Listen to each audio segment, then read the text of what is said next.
All right, everyone. Good morning, good afternoon, good evening to all our speakers and to all our viewers who are tuning in live from across the globe.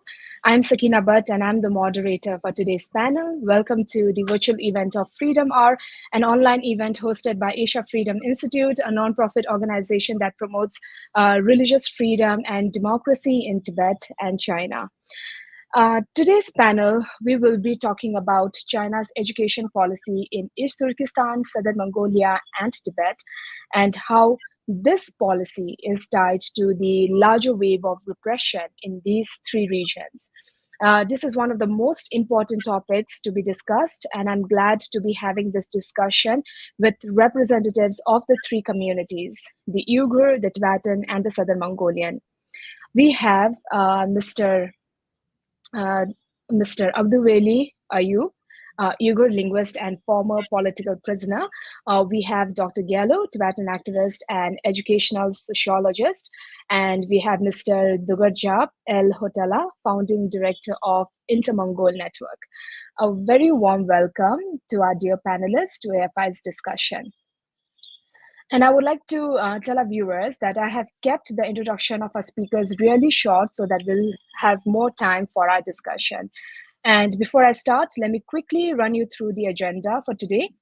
So we will be starting off with 4 general questions intended for all our 3 speakers, followed by um, 2 individual questions each for all our speakers, and all our speakers will have 3 minutes to give your answers for each questions.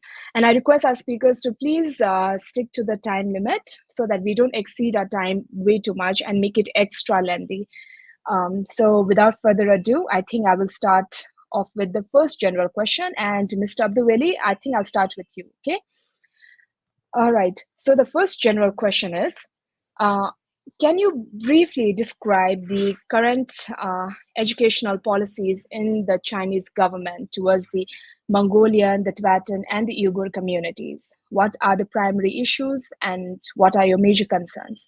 How are the education policies tied to the larger wave of repression and the overall assimilation and Sinicization in East Turkestan, Southern Mongolia, and Tibet?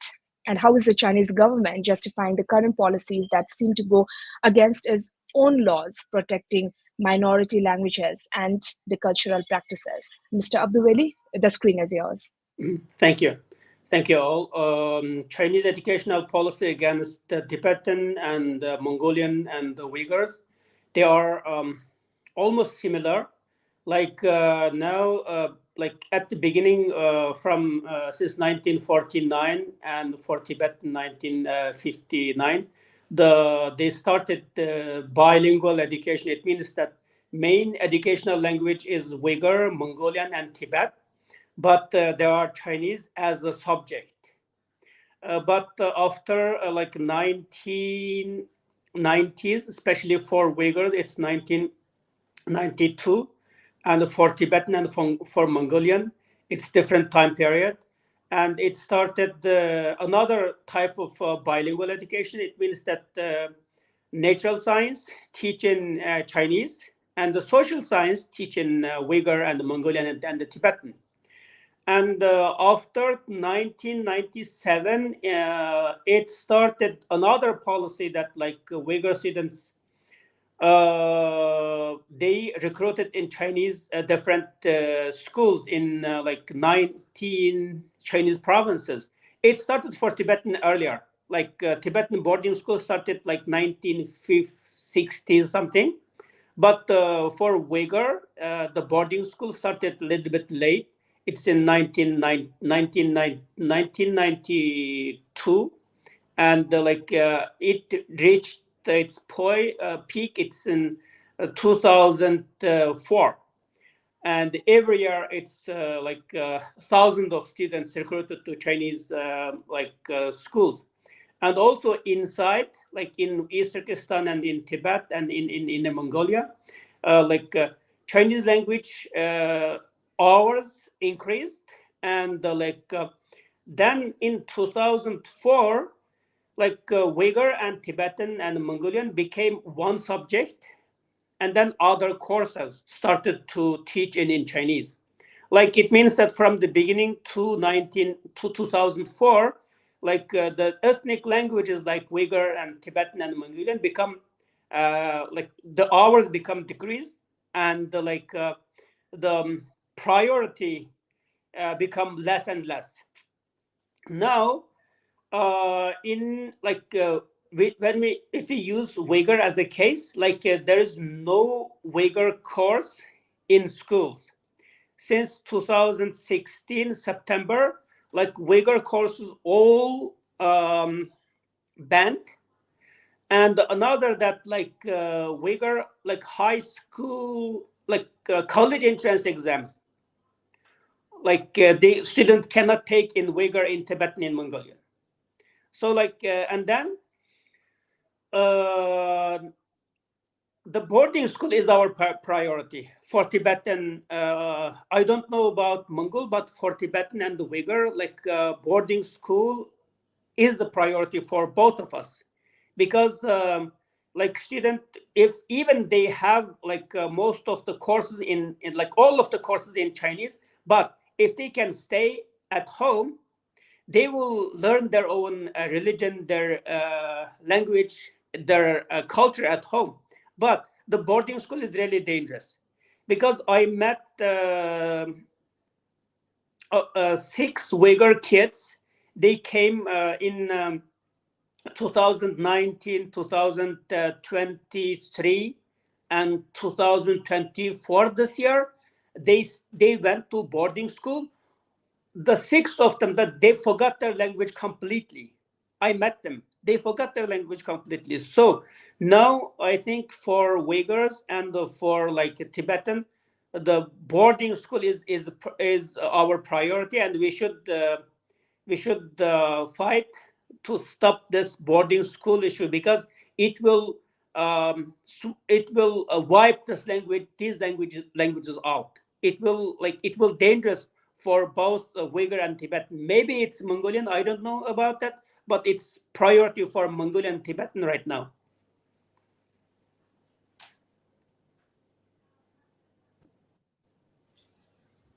Thank you so much, Mr. Abdulwadi Ayub. And thank you for giving us a really good start for today's discussion. And thank you for letting us know like when it all started with specific year. And it was really nice to know about your personal encounter with the Uyghur students at the boarding school. Thank you so much. Let's hear Dr. Gallo's perspective on this. Okay, thank you for Ayub's brief statement. And I think I'm not going to repeat Ayub's content. Here, what I'm thinking about the Uyghur, Mongolian, and the Tibetan, we are facing the same challenge of the China's colonization. Of course, there are similarities and particularities existed at the same time due to our cultural and historical background, and also the China treats the 3 nations in different way sometimes. At the beginning, to achieve the ideological conspiracy of China's and those Mongolian and the Tibetan and the Uyghur people, they took long-term, very effective tool, that is the school education policy. So in Tibet, I engaged the Tibetan education policy and the curriculum struggle nearly 30 years. China even could not have a same definition of the bilingual education and the language and education policy. With the different place, they implemented different policy. That's the stratify the case in a diverse way. And again, since 1994, 1984, or AD, all those boarding schools are resumed from the Cultural Revolution. Then at the beginning, for our older generation's effort on the minorities' right, the China central government Chinese government also consider their open policy. We got a little bit of space for our education, objectively. And at that time, we got the different model of the bilingual education. Tibetan as a one subject, the bilingual model, and the Chinese as a one subject bilingual model. But the problem here is the content of the curriculum are exactly the same as the Chinese textbook. Those are poorly translated into Tibetan, Uyghur, and Mongolian language. That's how they achieved their colonial goal throughout the education system. In 1995 or 8, I wrote an article, Chinese article, criticized their diversified definition of the bilingual education, which was they have a 26 different definition of the bilingual education on minority education, which include Uyghur, Mongol, and Tibet. So since then, particularly since Xi Jinping stabilized his second term in 2018, he changed the entire political and social atmosphere into the firmly assimilate the agenda. That's how they, as the Ayub described it. There's no Tibetan, Uyghur, and Mongolian language subject in the school system. That's almost completely against China's constitution. China has a constitution. If you read it, it's beautiful. But on the reality, they implemented the contradictory way. That's our situation now.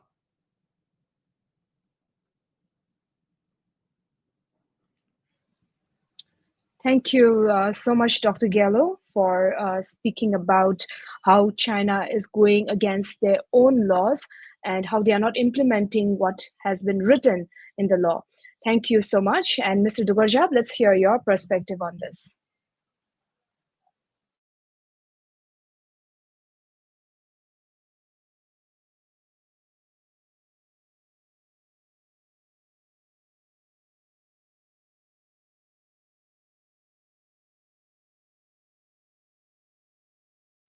Sorry, I forgot to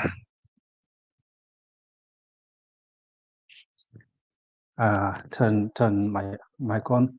So when it comes to education, what I would call the colonial education in these three major colonial regions.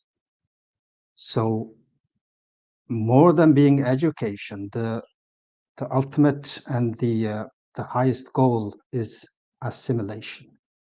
So when we talk about education in the Chinese colonies, the regions or the nations that are being colonized under the People's Republic of China nowadays, when we talk about education, first and foremost, we have to talk about language, because language is the focus of the education, and language is where all the problems occur.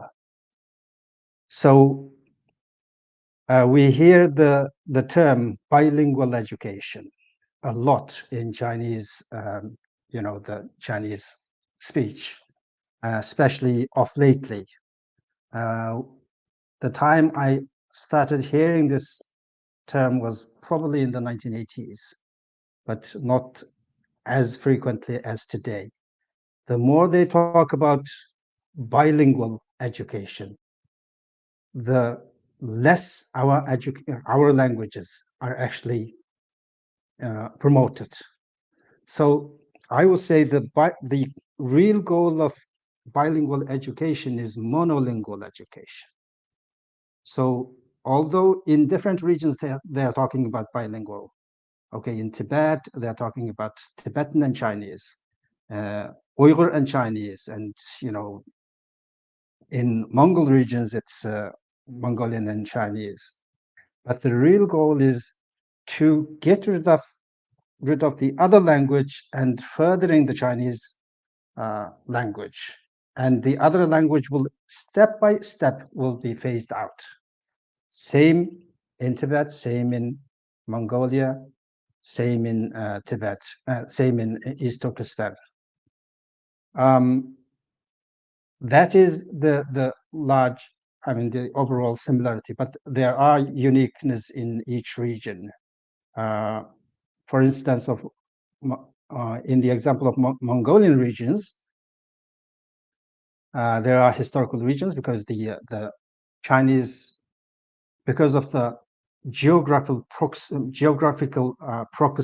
proximity of especially the so-called Inner Mongolia autonomous region to Chinese provinces, the influx of Chinese immigration started way early, late 19th centuries, or even late 19th century or the beginning of 20th century.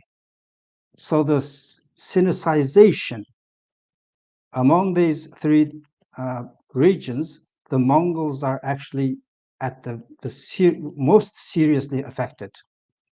So when it comes to educational system, there are three things. One is the boarding school system. And even before the establishment of People's Republic of China in the late 1940s, some part of the so-called Inner Mongolia, they were already being influenced by Chinese boarding systems, while the communists were not in Beijing yet, while they were in Yan'an, parts of Inner Mongolia were affected by the boarding school system, saying that we are going to give you free education, free modern education. In fact, it's all aimed at indoctrinating, brainwashing people to be communists. And nowadays, in the late 90s and 2000s especially, because of the ecological destruction, here's several things all connected together. The Chinese government intentionally, in a planned way, they transfer large amount of Chinese population into these regions, and that will create ecological destruction. And then in the end of the ecological destruction, they say, oh, your traditional way of life, especially we are Mongolians as nomadic pastoralists, and that's the problem, and we need to change it, and then stop herding. That is the nomadic pastoralism gives Mongols the distinct characteristics that are so apart from Chinese, and the Chinese have long resented that. So taking advantage of these problems, they say, in order to resolve the ecological problem, we need to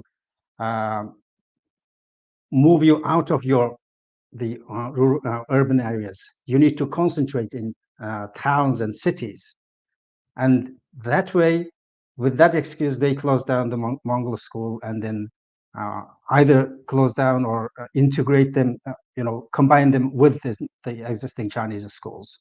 So it looks like I'm over my time, and sorry about that. There are It's all right. It's all right. more things I would like to say, but due to time constraints, I'll stop here. Sure, sure, it's okay. Thank you so much, Mr. Dugarjab, and thank you for letting us know about the China strategy about bringing the Han Chinese into all the three regions. Thank you so much, and we'll talk more about the language policy in the upcoming question. So China's bilingual policy in practice is replacing Mongolian, Tibetan, and Uyghur languages as a primary medium of instruction, right? This downgrading and replacement of mother tongue have led thousands to come and protest. So what are your views on the role of language in education, and what is driving this shift from the bilingual to Chinese-only education, and how is this shift affecting the social and cultural fabrics of your communities? We'll start with Abduveli.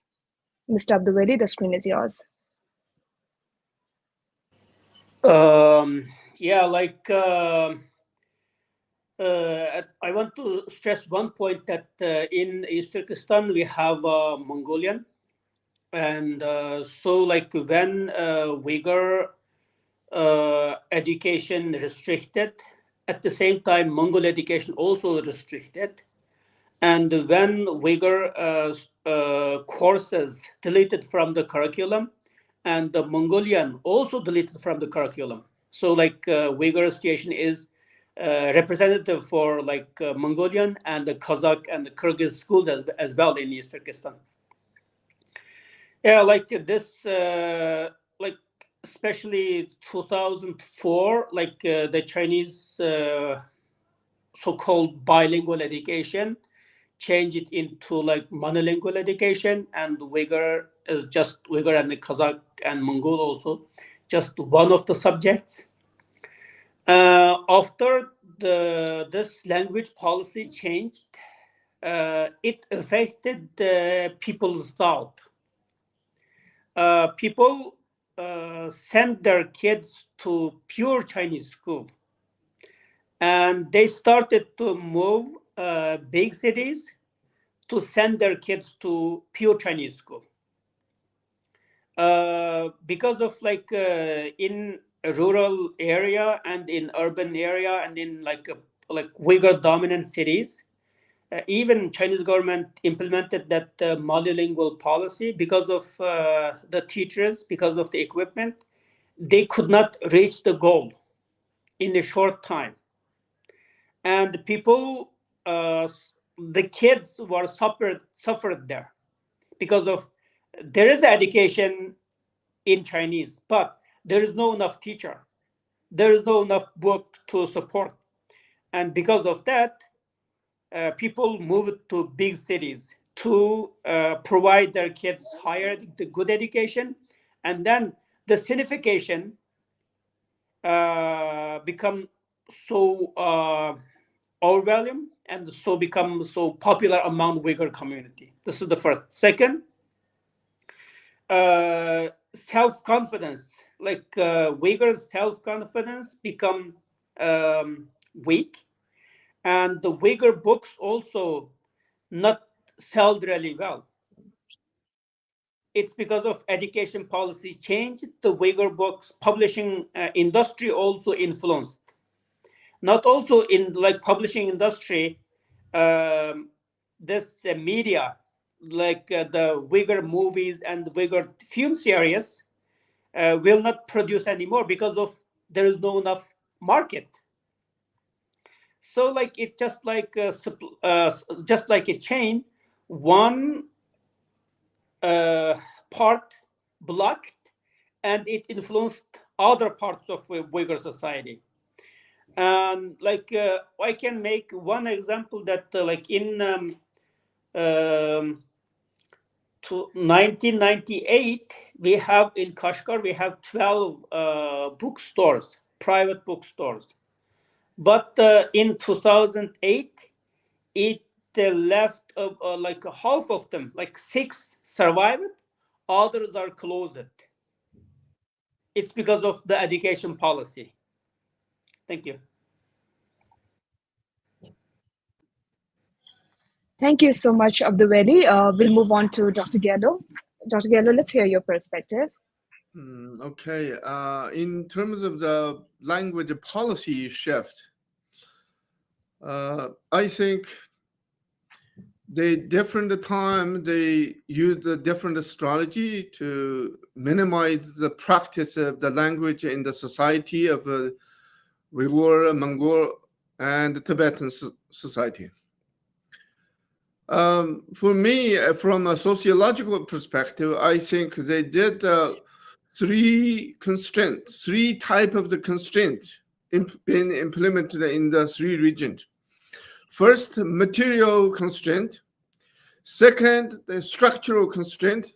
And then the third one, the sanctions. So material constraint means they're no longer supporting where a social space where speaking and using Tibetan language. Second, the structural constraint, which means they're shutting down the higher education institution. That's a completely cut off your language from the intellectual institution. So that's deeply affected the knowledge reproduction. And the language is the key. Language is one of the language in the society is a two sides of a coin. You can't separate it. When you separate, it affects harm the entire entity of the society. The language allow you to access the traditional knowledge that they're cutting off. The language, informing the people's way of the thinking that they're cutting off from the school system. The language, tightly bind with culture. The culture is the language, the language is the culture. Language conveys culture. Language transforms the culture, but they're cutting off from the school system. The Uyghur, Mongolian, and the Tibetan people have the right to practice their language and their culture as a citizen of China. But it's a real citizen. They're giving the real right of the citizen. No, they're treating as another form of the citizen. It's not really deeply appreciated a citizen. So the language policy manipulated by the state governing system, authority system. It's not a single person. It's a part of their entire ideological agenda, which is their governing power in the society, every corner of the society, in the Uyghur and the Mongolian and the Tibetan society. They're manipulating the language and the way of the cultural practices. So that's how they dominating. That's how they're achieving their colonial agenda. That's how they're achieving the assimilative goal.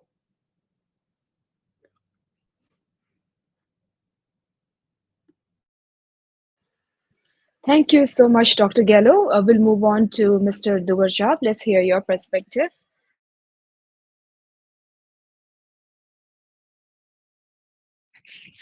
Yes, thank you. So as we discussed before, that when we talk about education in the colonial regions under China, we can't talk about education without talking about the language. And this is actually more crucial, in my opinion, for the Mongols, because language now is almost the only thing that we are left with. They have dismantled our traditional way of life. The herders cannot anymore any longer can any longer live like before, and the kids are being sent to boarding school and further to all sorts of colleges and other schools to be brainwashed, basically, and then they become half and half, not Mongol entirely, not Chinese entirely, not countryside person entirely, not city folk entirely, just half and half useless people. And they end up, actually the Mongol kids end up physically in the city because they can't, going back to countryside, they can't keep herds anymore. And even parts of the region where the more traditional way of life is possible, but these kids have already become useless people because they can't keep herds. They don't like, because they don't like doing that because of the influence of the Chinese culture and city life. And then in the city, they are not really having a good, decent life because of who they are and what they have learned. They have learned basically nothing, and then they may have learned a little bit of everything. So this is the result of the overall educational policies aimed at first, getting you apart, getting you away from your root, getting you away from your community, from your language and cultural heritage. And you all may know that in 2020, the Chinese government started implementing a new policy in educational institutions in the elementary and primary schools to literally banning Mongolian language people from being taught in schools. And in the beginning, they said, well, this is not a language ban. We are only testing out how it goes by teaching 3 subjects only in Mongolian. That was in 2020. Still, people protested, and thousands of people arrested, and 7 people suicided in protest, committed suicide. But the policy went ahead, and by 2023, by the new school year, all courses was quietly transitioned to being taught in Chinese. Going forward, there is no more Mongolian. The Mongolian, when I was undergoing school, we were learning everything in Mongolian, and there was one subject called Chinese. And it started, in my case, it started at 3rd grade. And still, no kid will learn that. And most kids are bad at Chinese. And only when I was in 7th grade, I decided to, okay, let me make some efforts on this. And I spent 1 year and my Chinese improved because I needed that. That's only in my case. So nowadays, it's completely the opposite. There's one subject called Mongolian, but then no kid will learn that because of the general overall social pressure, the artificially created Chinese majority social structure. Your language is useless. Walking out of your home, at best, you can speak to your parents or to your close ones, close, relatives and friends. But walking out, you'll speak Chinese for everything. So that is all calculated, in my opinion. So therefore, that is what is going on. And in addition to banning the language in schools, nowadays they are expanding it to the whole society. You will be criticized if in government offices and in in public spaces if you speak Mongolian. You will be suspected of you have something wrong in your, you have wrong idea. You are not totally loyal to the Chinese nation. So, and then in Khokhot, the regional capital of the so-called Inner Mongolia Autonomous Region, all things showing Mongolian characteristics. For example, a pattern, a Mongolian writing on a business name, all are being removed. And even if you work for the government, you will be questioned about your just casual photographs in which you are wearing traditional Mongolian clothing. And they will say, oh, you are not being really fully ready to be a good citizen because you have, yes, my time is up. So my time is up. So thank you. It's all right. Thank you so much, Mr. Dovarja, for letting us know about for letting us know about your first-hand experience that you have experienced personally, the shift of the language. And Mr. Abdulwali Ayub also gave us a really good example about the bookstore and how this language policy has been affecting the Uyghur community. And Mr. And Dr. Gello also told us about this really productive and this really informative knowledge about the 3 constraints. Thank you so much, and we'll move on with the third general question. So religion has traditionally been the main form of organized education in the 3 communities that you represent. How has this changed under the current education policies adopted by the Chinese government? And what role do you see for religion if the 3 communities are able to develop their own curriculum and formulate an independent education policy? Mr. Abdulwali, we'll start with you again. You have to unmute your mic, Mr. Abdulwali.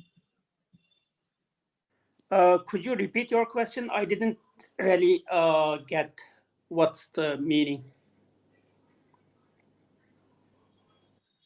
Mr. Abdulwali, so religion, it has traditionally been the main form of organized education in the 3 communities that you represent, right? So how has this changed under the current education policies of the Chinese government? And what role do you see for religion if the 3 communities are able to develop their own curriculum and formulate an independent education policy?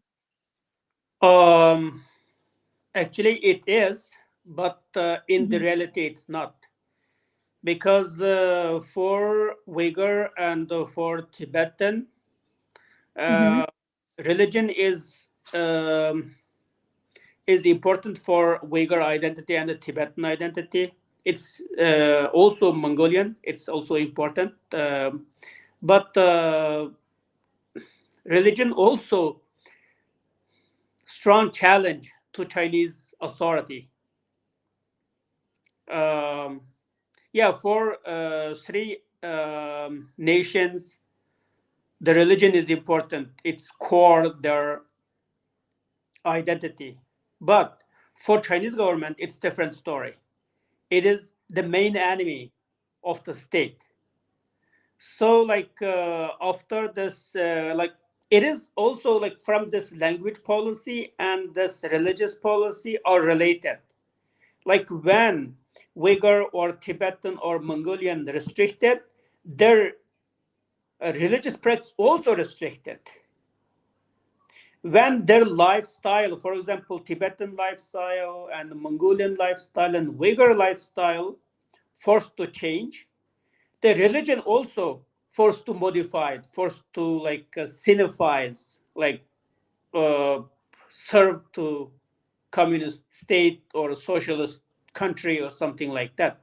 So it is related. Chinese language policy, the educational policy, and the Chinese religious policy also at the same speed. And for example, that in 1996, China issued number 7 document, 7号文件 in Chinese. It stressed that the main threat to so-called Xinjiang stability are illegal religious activity and the separatism. Illegal religious activity means the religion, and the separatism means the people's identity. And so when Chinese government started this hard strike policy against Uyghur, they mainly target the religion and the identity. So in 1997, the boarding school in Chinese provinces increased, and then Uyghur students who recruited those schools, they have to sign that I don't believe Islam, I don't believe religion. They have to sign. Like all of the students, I have seen that form. Like all of the students who selected to go to those boarding schools, they have to sign that I don't believe religion. That's, you have to. Without that, you can't go to those like Chinese boarding school. And another that when this boarding school become popularized in East Turkistan, and those kids, they have to promise that they don't believe Islam, and they also they have to promise that their parents will not practice Islam as well. Not only those students, like they have to write the promise letter that they should stop their parents to believe in religion.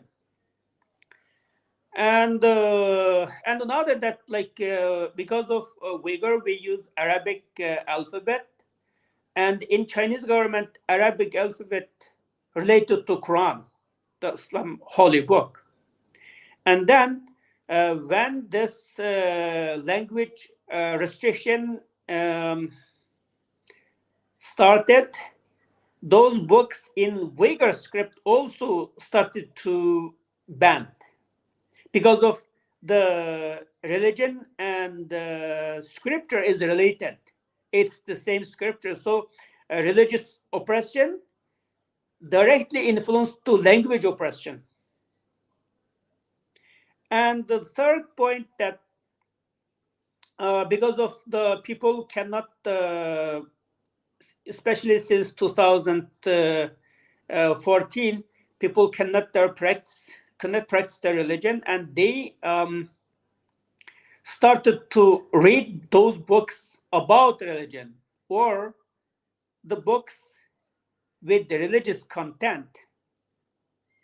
And then those books started to burn, especially in 2017 April.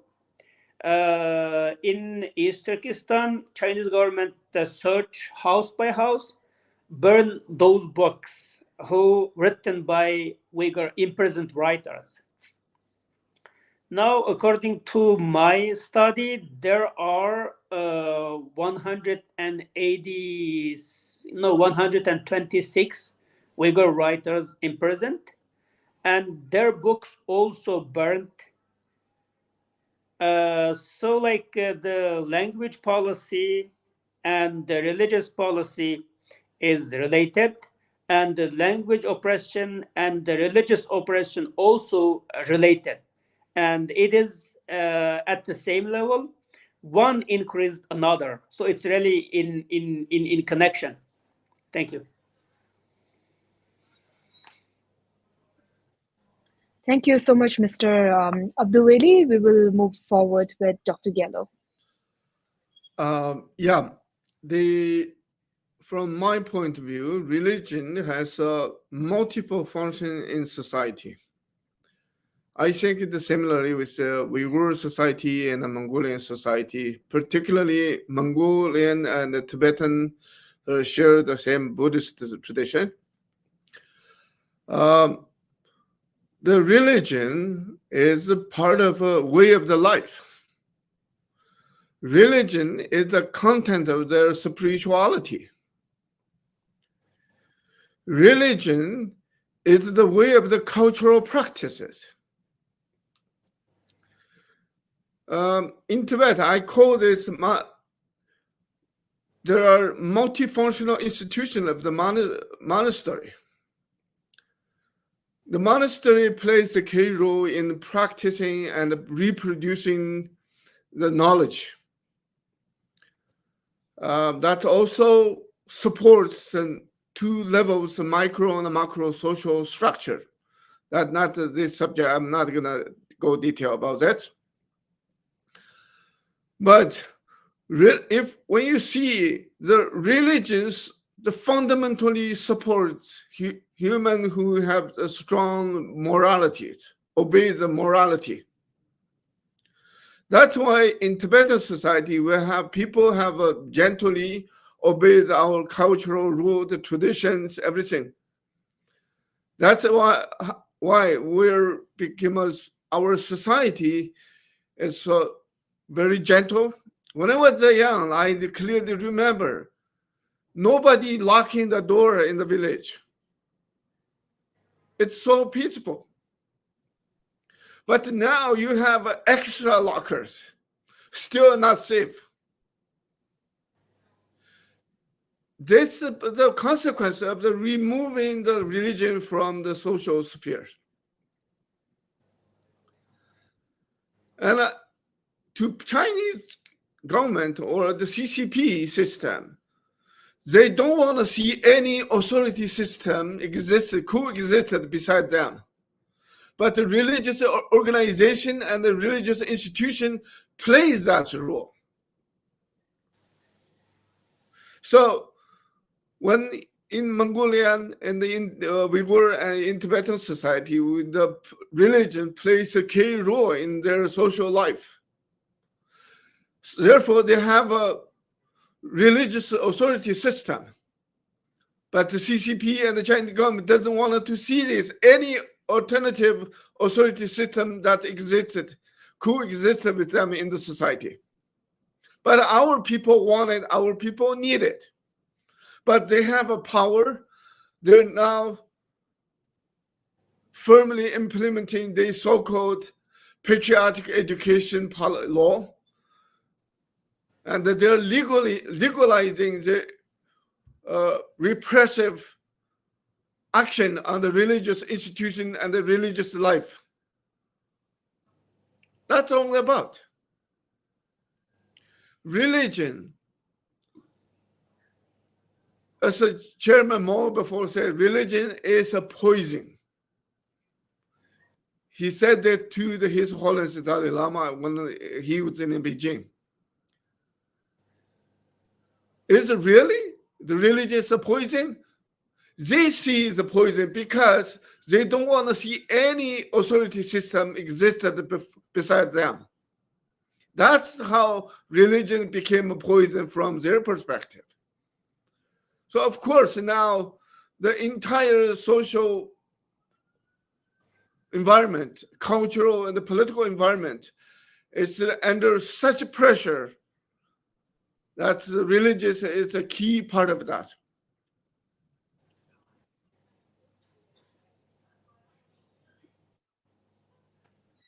Thank you so much, Dr. Gallo. So we will move on with the last general question. Given the key role of the younger generation in sustaining the cultural identity and language, how can the youths in your region and in diaspora be empowered and supported to embrace and carry forward their cultural heritage, especially in the face of the ongoing assimilation pressures where China is specifically targeting the younger generation? Mr. Abdulweli. Let's talk about hope. When I talk about this diaspora, I always talk about hope. because yes, it is happening there. The boarding school, even like for Uyghurs, it's special part that boarding kindergarten. This is special for Uyghur, not for Tibet, not for Mongolian, because Chinese government since 2021 they started new policy that Uyghur kids should go to boarding school since 3 years old. They have to stay in boarding kindergarten. This boarding kindergarten concept is new for everyone here because it's just for Uyghurs. Yes, like in diaspora, um, we have a lot of opportunity actually. We are separated in different places, in different cities, in different countries, but we have internet. Internet connected all of us, just like we are living in Delhi and in different part of the world. But we are discussing about Chinese education policy. That like our kids also can do this. They can share their language on internet, and they can play video game on internet, and they can watch the same cartoon on internet. Recently, like one of my friends posted that like the Mongolia should produce online content. It will be helpful to kids in South Mongolia. Yeah, it's really good. Like even we can't physically reached our kids in East Turkistan, in Tibet, in Mongolia, in South Mongolia, but our content will reach if we produce such a content. So, like our responsibility we should produce language content to those kids in diaspora, and somehow it will be accessible to the kids in East Turkestan, in Tibet, or in Inner Mongolia. This is the first.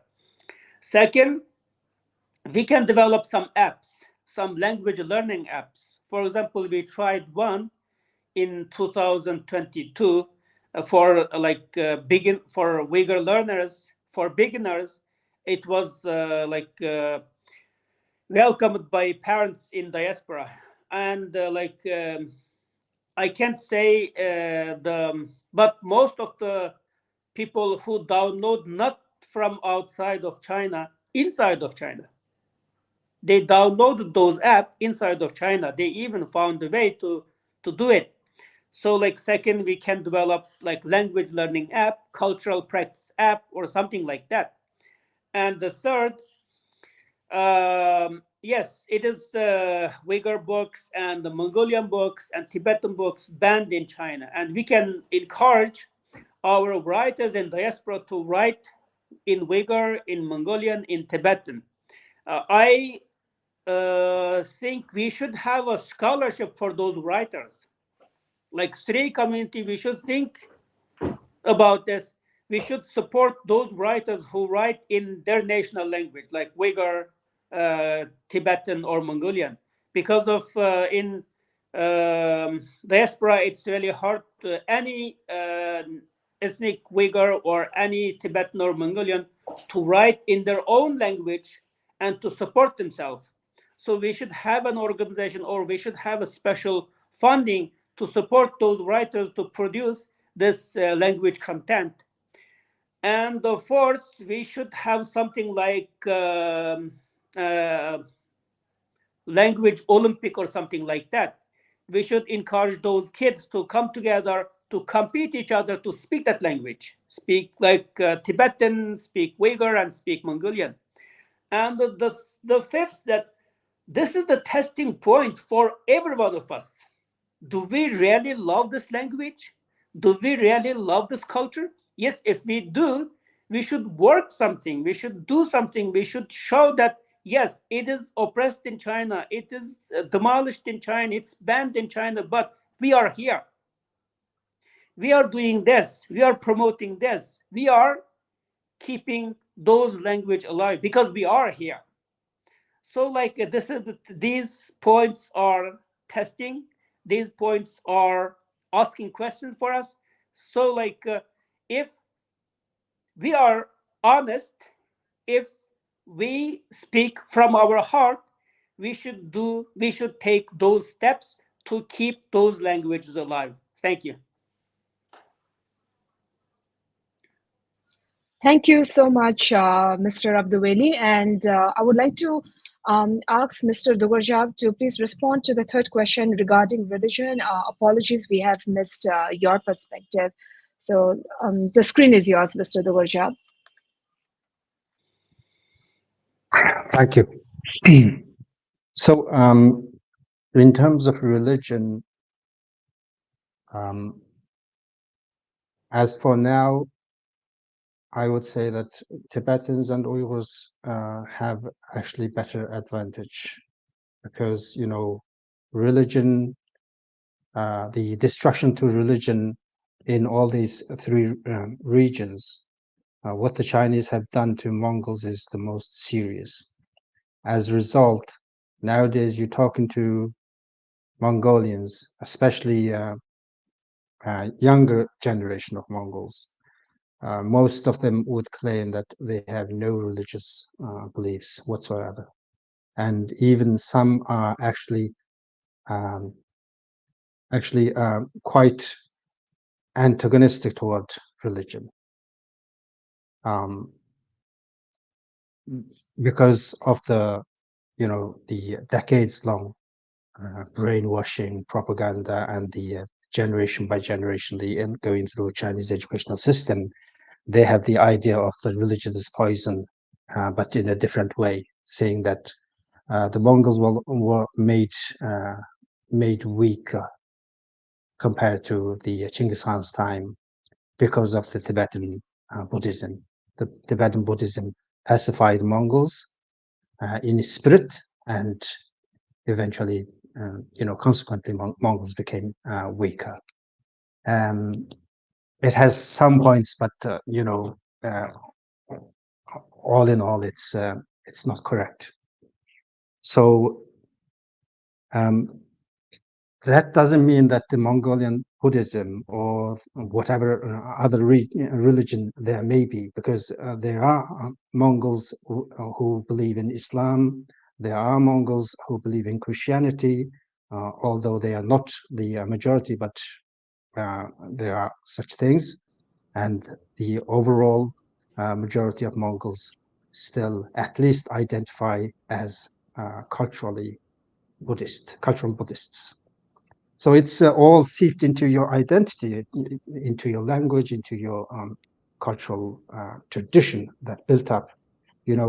It's almost impossible to take out all the religious contents from your language and your language still exist. That's not possible. So that is one side, and the other side is that because the Mongols have an independent part that is known as Mongolia, although that is only the core part, and size-wise it's actually smaller than the rest of the Mongolia that is under China and under Russia too, Buryatia, Kalmykia. So the most important thing that connects all these divided Mongol regions, one is language and the other comes to religion, and particularly to Tibetan Buddhism, to the Dalai Lama, to Bogdo Khan, figures like that. So religion is still very important. And then also with younger generations being face to face with the modern world, reading books from the West and knowing new things.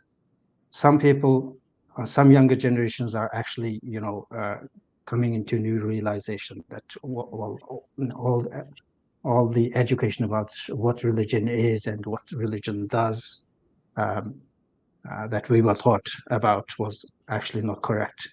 So there is actually new realization, new waking up to our own tradition, including the religious tradition and other things. So there is hope. So especially when it comes to religion, you may all know that Tibetan and Mongols have very strong ties historically, and based on religion. So that is one way we can connect with it, one another. And then with Uyghurs as well, we are in the same language group, Altaic language. Lots of words we share with Uyghurs and Kazakh and other Turkic-speaking people. And partially Uyghurs also were, nomadic people, especially in history.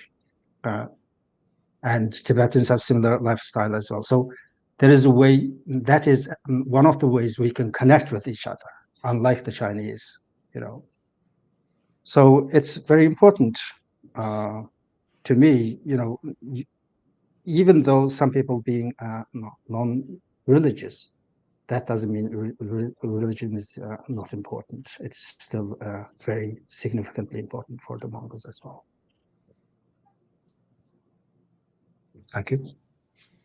Thank you so much, Mr. Dugurja, for this really informative note on religion.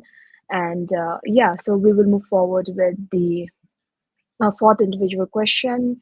And I would like to repeat the question for Dr. Geller once again. Dr. Geller, given the key role of the younger generation in sustaining the cultural identity and language, how can the youth in your region be in region and in diaspora be empowered and supported to embrace and carry forward their cultural heritage, especially when all this assimilation is going on by the Chinese government? Screen is yours. It is very clear. The future is based on what we prepared now. The future depends on young generation. The young generations are seed of our national hope in the future. But they entered China's colonial boarding school. They designed the way that China wanted to see them in the future, not in our way. I think the Uyghur people and the Mongolian people and the Tibetan were facing the same great challenges of each nation's future under China's same colonial boarding school system. The way we needed to do is we needed to expand our own cultural social space on the ground, and I needed to build up the cultural social environment for our young generation, even in oral community. That will pull back our kids from their assimilative classroom. In diaspora as well. In diaspora, we have a much more advantage in the free time and the free access to our own culture and the language, to practice our language. It depends on us. It depends on how you manage your daily lifetime. If you spend more time, you have more time to practice your language and culture. We need to increase the awareness of the national identity, which is constituted by culture and the language. Without the culture and language, there's not much things to talk about the identity. So the future identity, the future, the cultural practices, all depend on our younger generation. Please keep up in practicing your own language and culture.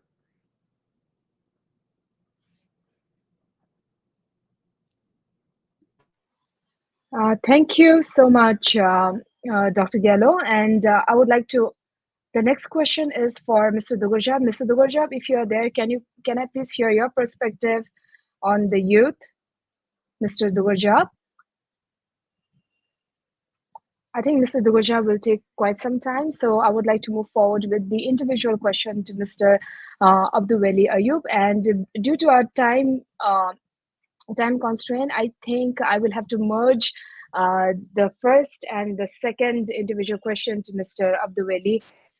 Okay, so I'll just move forward with Mr. Dugoja. Apologies, Mr. Abdulweli. Mr. Dugoja, can I have your perspective on the fourth general question regarding the youth? How can you empower them in your community to maintain the language and the cultural identity? Can you hear me this way? Because Yeah, sure. Yeah, I using can hear you. Okay. Yeah, sure, it's clear. So, well, I agree with what the previous speakers say about the younger generation and how they can, carry on with their language and other cultural heritage. And peculiar to the Southern Mongolian situation, there is something called linguistic refugees are emerging. What that means is basically the Chinese have banned the Mongolian language from being taught in schools, and the publications and other sorts of creative activities are being restricted. And recently, I had an idea about translating children's story from English into Mongolian, and I talked with an editor in Khokhot. And in the end, the conclusion was it's not possible to translate things from and get them published from foreign language into Mongolian. It's not favored by the authorities. You have to have a Chinese version of that book published already, and then you can only translate it from Chinese into Mongolian. And things like that, sometimes you look at the situation, it would look like there is no way out. They have all, blocked all the exits. So especially in terms of sending your kids to schools, Mongolian schools, to be educated in Mongolian language. So some people are, seeing that and then deciding, okay, I'm not going to anymore stay here. I don't have to, because, well, in some ways you have to, because there is restriction of leaving China as well. So some parents are actually, immigrating to, or with all sorts of excuse, maybe work, business, and study themselves. I think the main goal is to go to Mongolia with their kids, bring their kids to the independent country of Mongolia and get them educated there. And we are calling these people linguistic refugees. This is a new phenomenon. So the Chinese, of course, they will be aware pretty soon, and then they may, take measures against this as well.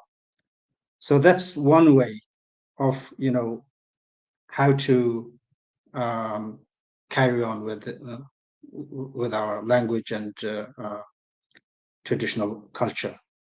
And of course, others talked about, doing digital publications, and especially nowadays, young kids, they cannot live without smartphones, computers, and, accordingly, we have to have contents.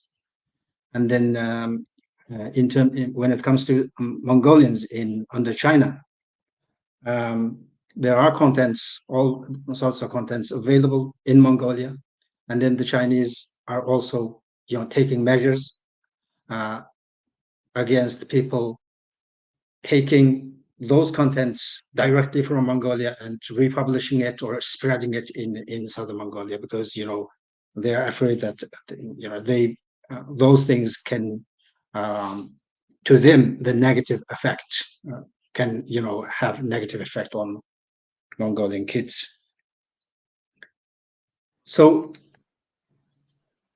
still, this is an age of computers and internet, so the Chinese cannot block everything, even if they can, but there are ways to go around it. So, what we talked about, creating contents and publications, in some ways still work out, and it seems to be the only way.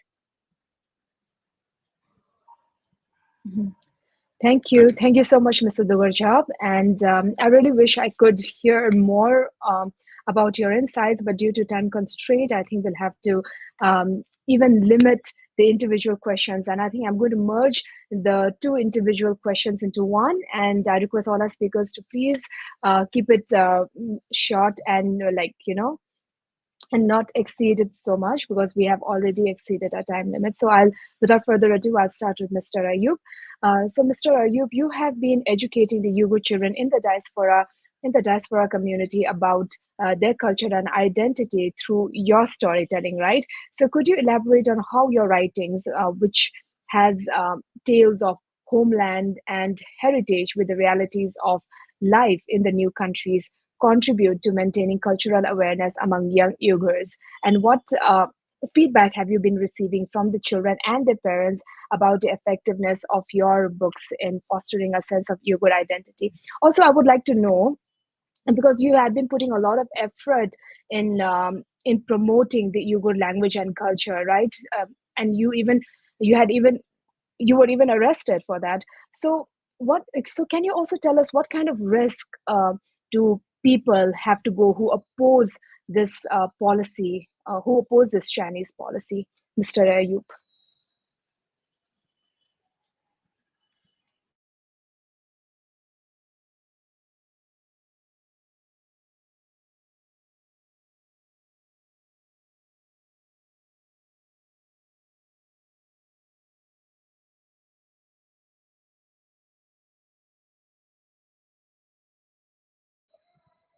Mr. Ayub, you'll have to unmute your mic.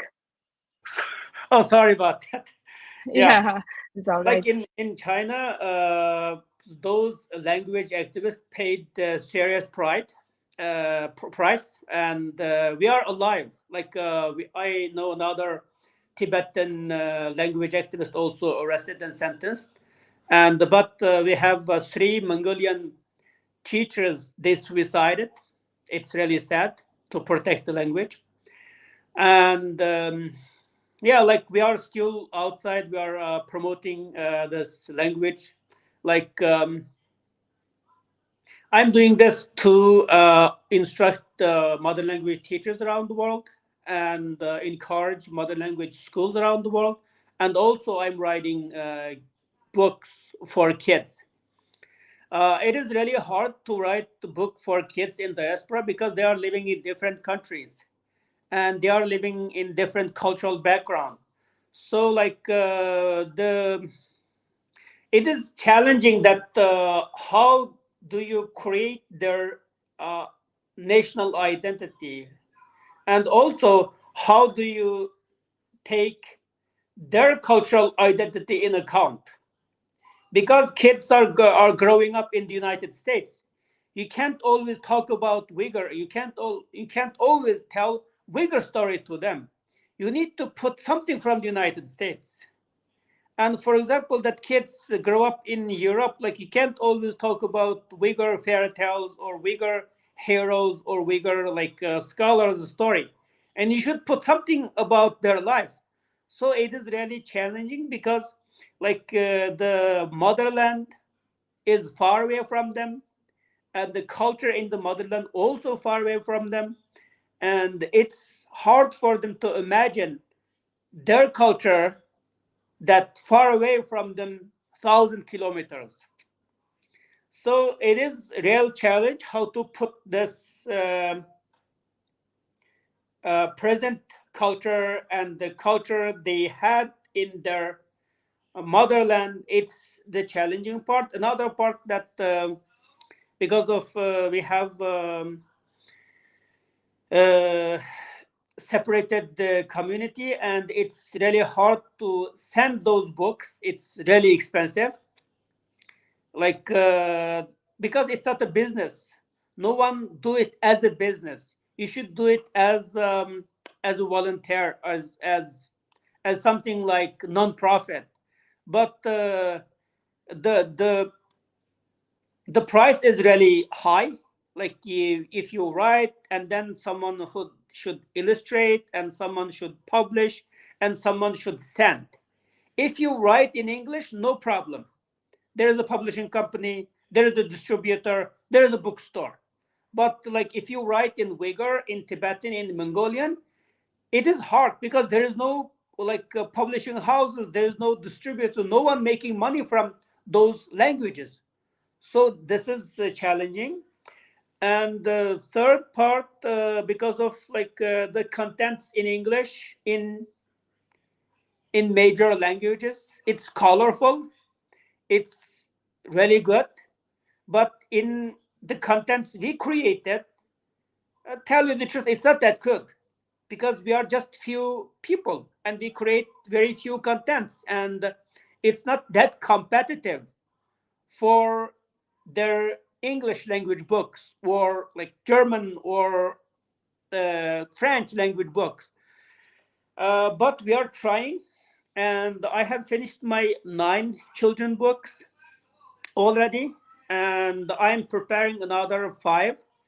And also, like, I hope we will find some solution to distribute those books and to encourage students read those books. We are still keep trying to how to spread and how to encourage kids to those books and how to use those books. But it's good still, like people are really supportive. Yeah.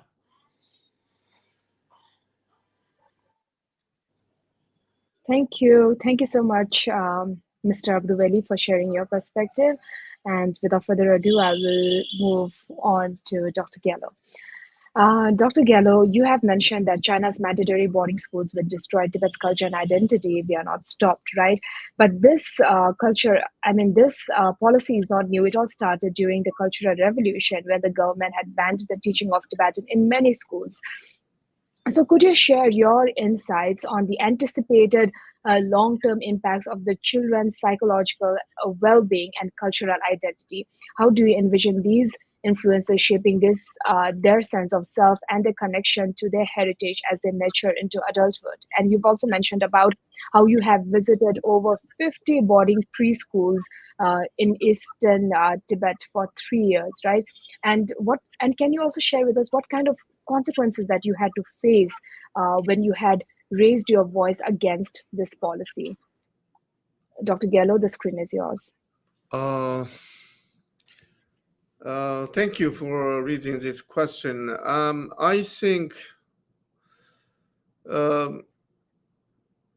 our young kids, even age 4 to 6 kids in the boarding preschool, it's on the way pulling out from the cultural roots because of the separation from their parents and the community.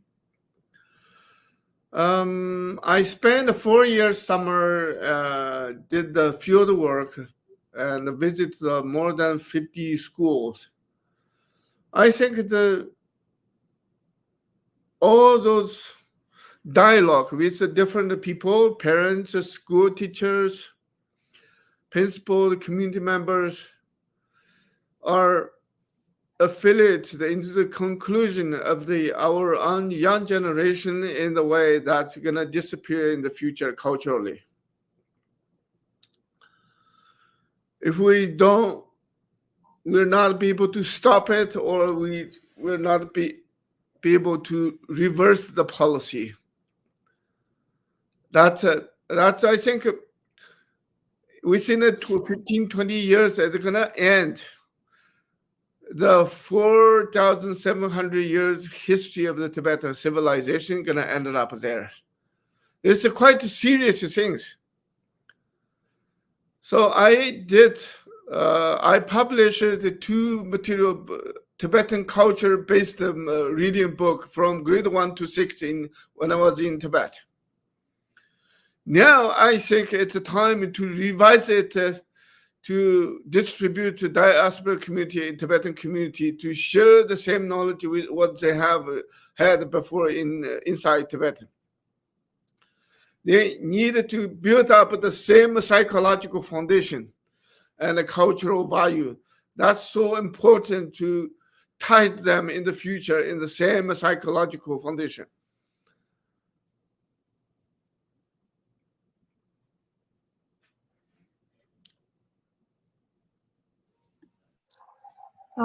Thank you, Dr. Gallo.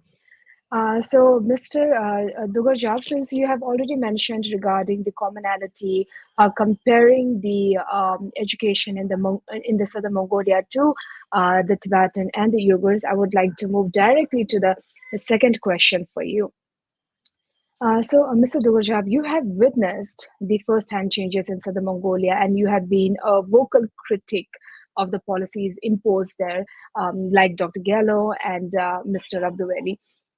So can you share a specific story or example that illustrates the impact of these educational policies on a personal level? Also, how are the Southern Mongolian organizations in the diaspora working together or collaborating with other international human rights and cultural preservation groups to amplify their voice and extend their reach? Mr. Dugajab, the screen is yours. Thank you. So when I was a young kid in school, in my that small area region that I'm from, most Mongolian children did not speak Chinese, and especially when I was actually even younger, about 7-8 years, we would rarely see Chinese people coming into our area. And we would be very curious to see the Chinese people, and we would be following them and looking at everything they do, everything they say, and looking at the way they talk to one another, because we don't understand the language. We will be imitating that as part of our play, things like that. Now it's turning the other way around. So this is a big difference. And in terms of, the educational policy and the practice of decades long Chinese policies impacting our future generation, the most painful thing, disheartening thing, is to not be able to talk to your future generation in the same language. For example, nowadays, my brother is a little exception because he's very strict in his home, and he asks his children to speak Mongolian at home. But other, relatives, including my sister, and if I talk to them, I speak Mongolian, and then the kids will be answering back in Chinese. So the good thing is, it's still good part is that they understand somewhat what you are saying. So come another 20 years, none of what you are saying, the future kids will definitely not understand you. So at that time, we will be totally, people living in totally different world. Only in name we are Mongolian. So that's a very, very dramatic and very serious impact of this education that has been going on for decades. So As I mentioned earlier, that the Sinicization, the level of Sinicization among Mongols, especially in the so-called Inner Mongolia Autonomous Region, is most serious within these three regions because of the history. The Chinese migration started early, and then it's easier for the Chinese to come over. For example, to Tibet, the Chinese have the natural, difficulties, the high altitude and things like that. But the Mongolian region, they can just walk and get to the region easily compared to other areas. So because of that, it is more challenging comparatively. This educational policy is to the Mongols than anyone else. And then the most the most malicious part of the new Chinese educational system, the educational policy of banning the Mongol language from being taught in schools, is that it's way gone too far, even for the Chinese. A lot of Chinese would agree with us, because Mongolians never refused to learn Chinese. Same as Uyghurs and Tibetans as well. It's a language, it's a tool. If you see language purely as a tool, then that's fine. But why would you be, prohibited from studying your own language? That is the problem. And while the Mongolians are most Sinicized as a result of the Chinese policies, the Chinese are still not satisfied. They want to wipe out your language and other cultural characteristics altogether, totally. So it's most challenging. But then unique to the Mongolians is there is a country called Mongolia. Of course, there are nuances and difficulties. The Mongolia's reliance on China economically and political pressure, and there are lots of difficulties. But still, it is there, and for Mongols, it's a resource to utilize. And then for Tibetans, of course, there's the exiled community, and the exiled community is doing a lot of work that is, valuable for Tibetans all over. So, all in all, what I'm trying to say is there's hope. And what else can we say? So we should not give up on trying to preserve our identity, our language. First and foremost is the language, and with language, everything starts. So I would say, let's work harder. Thank you. Thank you, Mr. Dugurja, for this really wonderful. I'll just mute Mr. Dugurja.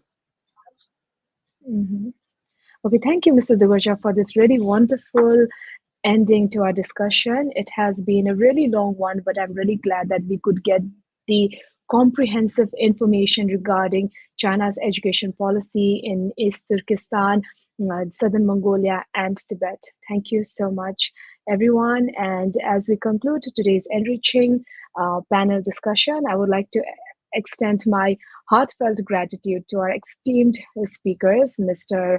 Abdulweli Ayub, Dr. Diallo, and Mr. Dugurja El Hotala, for their insightful contribution and for shedding light on the profound challenges and implication of China's education policies on ethnic minorities. Your expertise and your first-hand experiences have not only informed us but also inspired us to consider the urgency and the relevance of advocating for educational practices. It is through such discussions that we hope to influence change and promote policies that upholds the dignity and the rights of every cultural group. Thank you so much. And thank you to everyone who is involved in our discussion today. And before I end, I would like to say that the video of the session will be uploaded on AFI's website, and please follow AFI's X, Facebook, and LinkedIn pages for more information on AFI's programs and activities. Thank you so much, everyone. I wish we could extend more, but then due to the time, we cannot. Thank you, and I really enjoyed hearing all of you. Thank you so much. Thank you, everyone.